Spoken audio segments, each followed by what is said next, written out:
너무나도 귀한 축복의 말씀입니다. 그리고 우리 마태복음 5장 7절의 말씀을 같이 한번 읽겠습니다. 같이 읽겠습니다.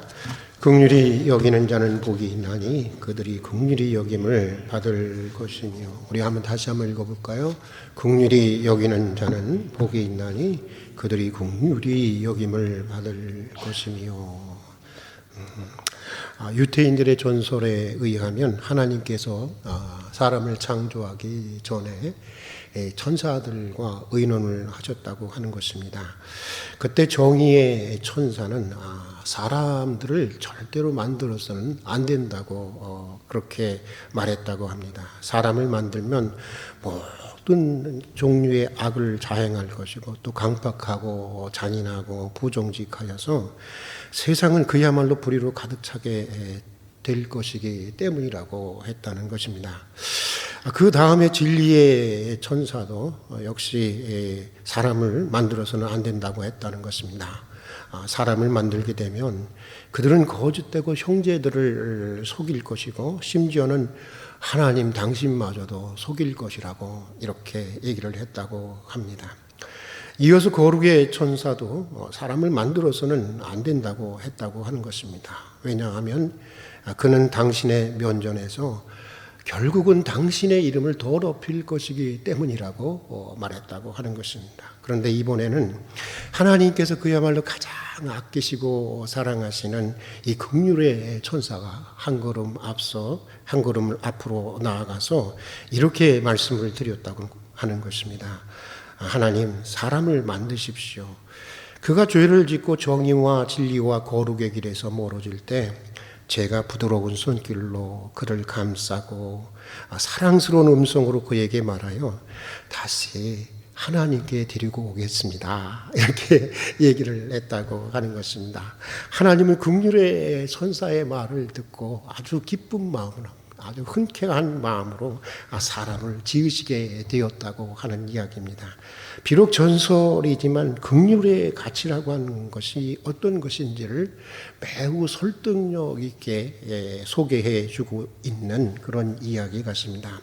긍휼은 하나님의 가장 대표적인 성품일 뿐만 아니라 사실 긍휼이라고 하는 것은 동서양을 막론하고 인간을 참으로 인간답게 하는 가장 중요한, 가장 소중한 인격의 요소가 바로 긍휼입니다.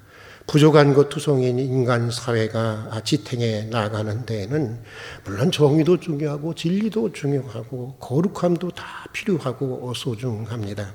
그러나 깊이 생각해 보면 가장 귀한 것은 역시 누가 뭐래도 긍휼이 아닌가 그런 생각이 듭니다. 긍휼이 있게 용서를 받고 용서해주고 긍휼이 있게 우리는 서로를 아끼고 돌보게 되고 긍휼이 있게 우리는 한참 빗나갔다가도 다시 돌아와 바르게 살아갈 수 있는 것입니다. 긍휼은 마치 생명의 젖줄인 어머니의 품과 같은 것. 삭막한 세상이라고들 하지만 긍휼이 남아있게 우리는 그래도 이나마 따뜻한 인간의 체온을 느끼면서 살아가고 있는 것이 아닌가 그런 생각을 해보게 됩니다. 오늘 우리가 읽은 마태복음의 말씀은 긍휼에 대한 말씀입니다. 오늘 말씀은 한마디로 긍휼히 여기는 사람이 되라고 하는 것입니다. 긍휼히 여기는 자가 복되고 또 긍휼히 여기는 자가 하나님의 긍휼을 입게 된다고 하는 것인데, 자, 그러면 긍휼이라고 하는 것은 무엇일까요? 아니, 긍휼의 사람이라고 하는 사람은 어떤 성품을 가진 사람을 말하는 것일까요? 20세기를 대표하는 영성학자면서 기독교 작가였던 이 헨리 나우에는 긍휼에 대해서 이렇게 말하고 있습니다. 긍휼은 특권적인 위치에서 허리만 구부려 소외된 자에게 향하는 것이 아니다. 높은 곳에서 낮은 곳에 있는 좀 더 불행한 자들에게 손을 뻗치는 것도 아니다. 경쟁에서 뒤처진 사람들에게 동정 어린 태도를 취하는 것도 아니다. 긍휼은 직접 그 사람들에게로 다가가는 것이고 그들의 고통의 가장 극한 곳으로 들어가 거기에 함께 자리를 잡는 것이다. 그렇게 얘기를 해주고 있습니다. 그냥 한 걸음 떨어져서 참 안 됐어. 그게 긍휼이 아니라고 하는 것입니다. 긍휼은 그런 관념적인 연민이나 사치스러운 동정이 아니라고 하는 것입니다. 긍휼이라고 하는 것은 불행한 처지에 있는 이들에게 직접 다가가는 것이고, 가서 그들의 고통을 같은 마음으로 함께 나누려고 하는 마음, 그것이 바로 긍휼의 마음이라고 하는 것입니다. 오늘 성경이 말하는 긍휼이라는 이 헬라어 단어, 이 엘레오스라고 하는 말도 원래 그런 의미를 가지고 있는 말입니다. 이 말은 원래 부모가 아주 못난 자식, 못된 자식을 긍휼히 여기고 불쌍히 여기고 애간장이 놓는 단장의 그 사랑으로 그 자식을 돌보는 마음을 말할 때 쓰였던 그런 단어였습니다. 누가복음에 등장하는 탕자의 비유에 보면 이 탕자의 아버지를 통해서 이 긍휼이라는 단어가 가지고 있는, 긍휼이라는 말이 가지고 있는 의미가 무엇인지를 우리에게 아주 감각적으로 구체적으로 소개해 주고 있습니다. 아시는 대로 탕자는 참 못나고 못된 자식이었습니다. 꼭 저 같은 그런 사람이었습니다. 아버지의 유산을 미리 달라고 해서 그거 가지고 나가서 장기들과 함께 그냥 니나노 하면서 다 날려버린 그런 불효자였습니다. 나중에는 쫄딱 망하죠. 그래서 돼지를 치면서, 광야에서 돼지를 치며 돼지 사료로 쓰이는 이 쥐엄나무 열매로 허기진 배를 채우는 그야말로 기가 막힌 신세로 전락해버리고 말았습니다. 아마도 이 대목에서 이 이야기를 듣고 있던 청중들의 반응은 어땠을까요? 통쾌하다. 아마 이런 생각이 들었을 것입니다. 그렇지. 그런 놈은 망해야지. 아니, 그 정도 가지고는 부족해. 그런 놈은 아주 벼락을 맞아서 죽어야 해. 아마 그런 생각이 들었을 것입니다. 솔직히 저도 그렇고 우리도 그렇고 이 비유를 대할 때 사실 이 부분에 있어서 여러분 어떻습니까? 굉장히 통쾌한 마음이 들지 않으셨습니까? 그런데 여러분, 왜 그런 생각이 드는 것일까요? 물론 우리 안에 있는, 인간 안에 있는 그 정의에 대한 본능적인 감각이 있기 때문이기도 합니다. 그런데 깊이 생각해 보면 우리가 이런 통쾌하다고 하는 생각을 갖게 되는 가장 중요한 이유는 우리가 탕자 부모가 아니기 때문입니다. 탕자 부모가 아니기 때문입니다. 부모라고 한다면 그가 아무리 못나고 아무리 못된 자식이라도 아마도 어떤 부모도 제대로 된 부모라면 그런 생각을 가질 수가 없을 것입니다. 탕자의 이야기 후반부에 보면 이런 부모의 심정이 잘 드러나고 있습니다. 아들은 아버지를 거역하고 집을 나가서 아버지가 한평생 수고해서 모은 유산을 창기와 함께 다 말아먹고 있었습니다. 그런데 다른 장면이 또 보여지고 있죠. 그런데 아버지는 그런 탕자가 집을 나간 날부터 오늘일까 내일일까 전전긍긍하면서 동네 어귀까지 나가서 날마다 이 집을 나간 아들을 기다립니다. 그러다가 어느 날 보니까 기다리던 아들이 저 멀리서 거지꼴로 돌아오고 있었습니다. 그러자 아버지는 격정에 못 이겨서 아들에게 달려가서 목을 끌어안고 함께 엉엉 울면서 그를 반갑게 맞이합니다. 잘 왔노라고, 살아온 것만으로도 감사하다고. 아버지, 이제는 나를 그냥 아들이라고 생각하지 말고요, 종들 중에 하나로 여겨주십시오. 아들의 풀죽은 사죄의 요청에 그게 무슨 말이냐고. 그리고는 그 탕자를 데리고 들어가서 씻기고 가장 좋은 옷을 입히고 가장 좋은 신을 신기고 또 아들의 자격을 회복시켜주는 반지를 끼워주고 심지어는 자기를 위해서는 단 한 번도 잡아먹지 않았을 것 같았던 송아지를 잡아서 이 못난 자식, 이 못된 자식이 돌아온 것을 축하하는 잔치를 베풀게 됩니다. 여기 나오는 이 아버지의 마음, 이것이 바로 긍휼의 마음인 것입니다. 그리고 이 긍휼의 극치가 십자가에 달리신 예수 그리스도를 통해서 계시되었던 것입니다. 십자가에 달리신 주님은 죄 없는 자신을 십자가에 못 박는 원수들을 위해서 기도를 합니다. 아니, 오고 오는 모든 세대의 죄인들을 위해서 기도합니다. 아니, 우리를 위해서, 나를 위해서 기도합니다. 아버지요, 저들의 죄를 용서해 주십시오. 저들이 하는 짓이 무엇인지를 알지 못합니다. 여러분, 정말 몰랐을까요? 정말 몰랐을까요? 아닙니다.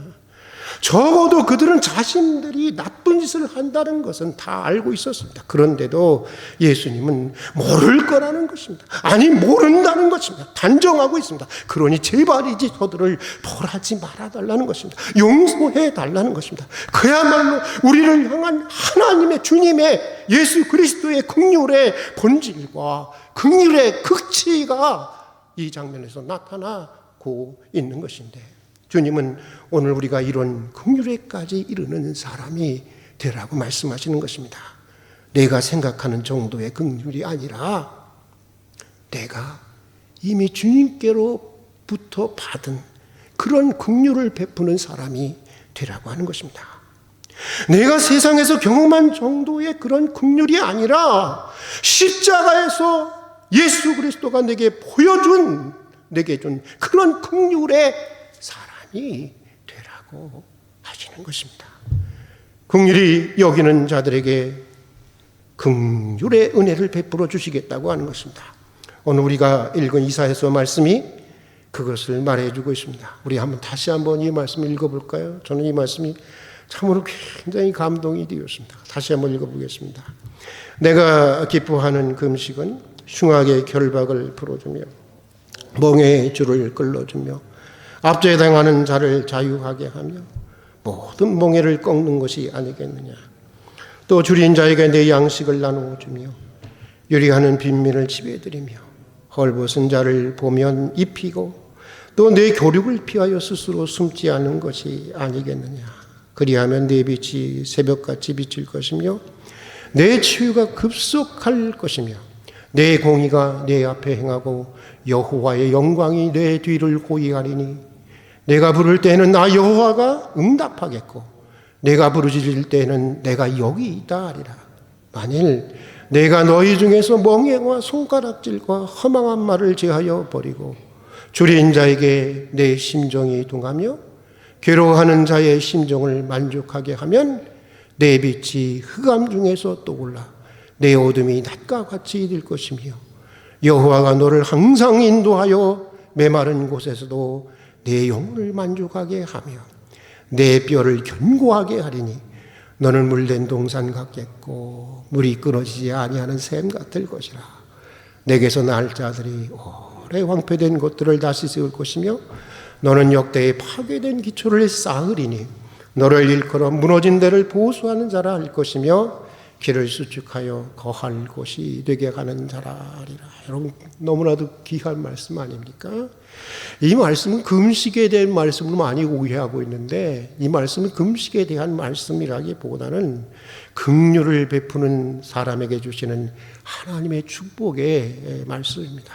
긍휼을 베푸는 사람에게 치유의 은총이 속히 임하고 긍휼을 여기는 자에게 하나님의 공의와 영광이 함께 하신다는 것입니다. 긍휼히 여기는 자의 기도에 응답해 주시고 긍휼히 여기는 자의 인생의 어둠을 대낮과 같이 환하게 밝혀 주신다는 것입니다. 또 긍휼히 여기는 자의 삶을 물된 동산처럼 참으로 아름답고 풍요롭고 생명력 넘치게 해 주신다는 것입니다. 또 그들의 자손들로 하여금 역대의 파괴되어 온 하나님 나라의 기초를 다시 세우는 존귀한 인물로 세워 주시겠다고 하는 것입니다. 하나님께서는 긍휼을 베푸는 이들에게, 긍휼히 여기는 자들에게 이런 긍휼의 은총을 베풀어 주시겠다고 하는 것입니다. 제가 워낙 이렇게 계산적이어서 따져봤어요. 야, 그렇다면 긍휼을 베푸는 사람 삶이라고 하는 것은 이거 손해가 나는 삶이 아니네. 여러분 그런 생각 들지 않으셨어요? 우리 한번 계산 한번 해보자고요. 이 긍휼을 베푸는 삶은 많은 사람들이 손해가 나는 삶이라고 하는데 이게 손해가 나는 삶이 아니라는 것입니다.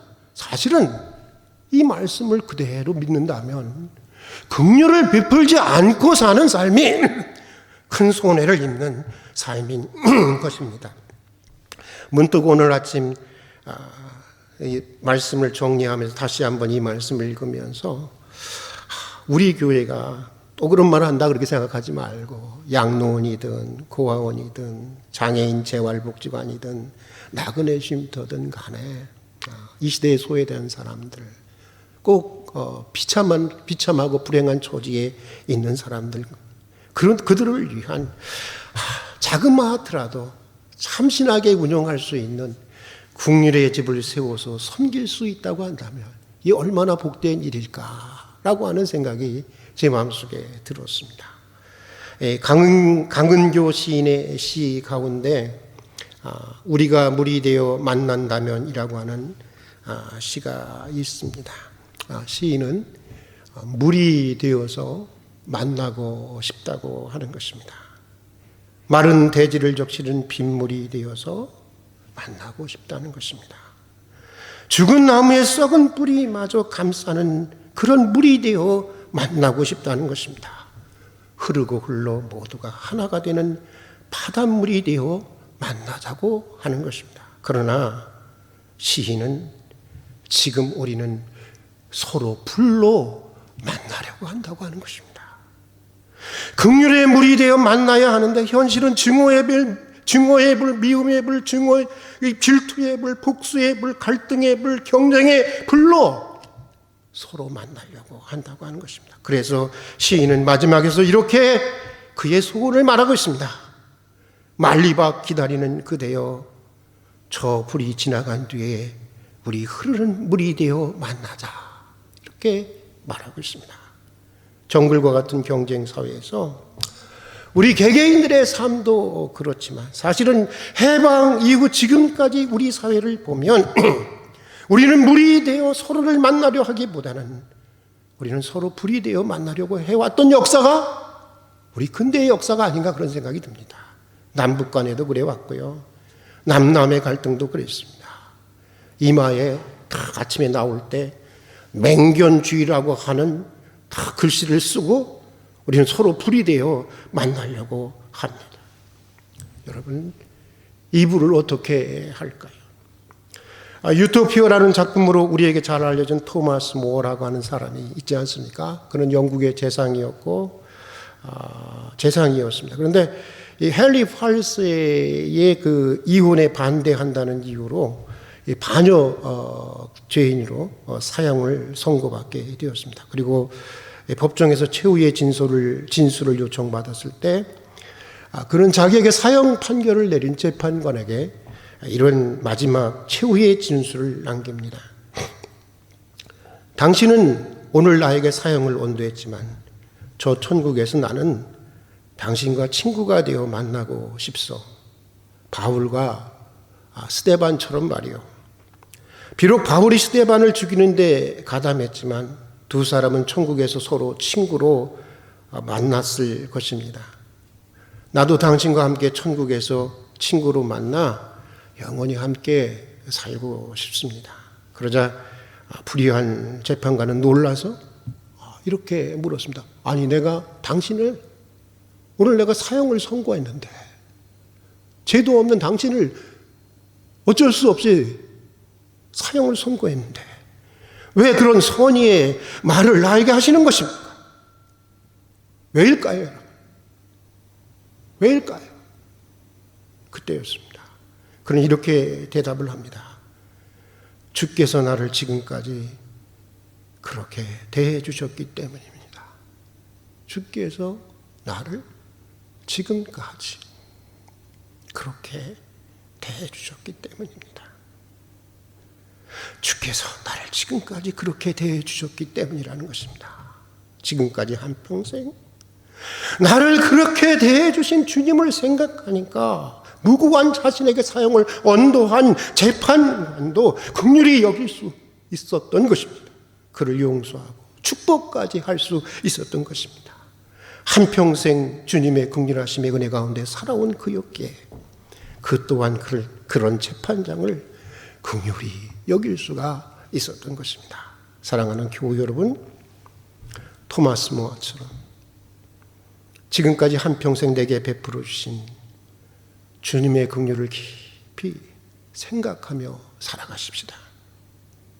하나님의 긍휼이 없었다고 한다면, 주님의 자비하심이 없었다고 한다면, 만약 하나님께서 우리의 행위대로 정말 처벌하고 심판하시고 갚으셨다라고 한다면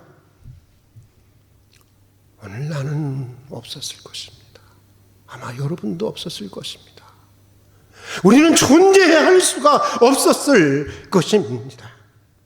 오늘 우리가 이렇게 은총 받은 자로 살아가고 있는 이유는 모두가 다 하나님이 우리를 긍휼히 여기셨기 때문인 것입니다. 그것을 늘 기억하고 주님과 같은 긍휼의 사람이 될 수 있기를 주의 이름으로 축복합니다. 그러다 보면 어느덧 우리 마음에 불길이 잡히고, 마음의 불길 이거 내가 잘 안 돼요. 어느덧 우리 마음에 타오르는 불길이 잦아들고 우리 마음이 다시 물같이 흐르게 될 것입니다. 그러다 보면 우리 영혼에 다시 자비의 비가 내리고 우리들 사이에 긍휼의 강물이 흐르게 될 것입니다. 오늘 주님은 우리에게 이렇게 말씀하고 있습니다. 따라서 한번 해보십시다. 긍휼히 여기는 사람들은 행복합니다. 그들이 긍휼히 여김을 받을 것입니다. 주께 긍휼히 여김을 받는 복된 삶이 될 수 있기를 주의 이름으로 축복합니다. 같이 기도하겠습니다. 저희로 긍휼의 사람이 되게 해 주시옵소서. 자비의 사람이 되게 해 주시옵소서.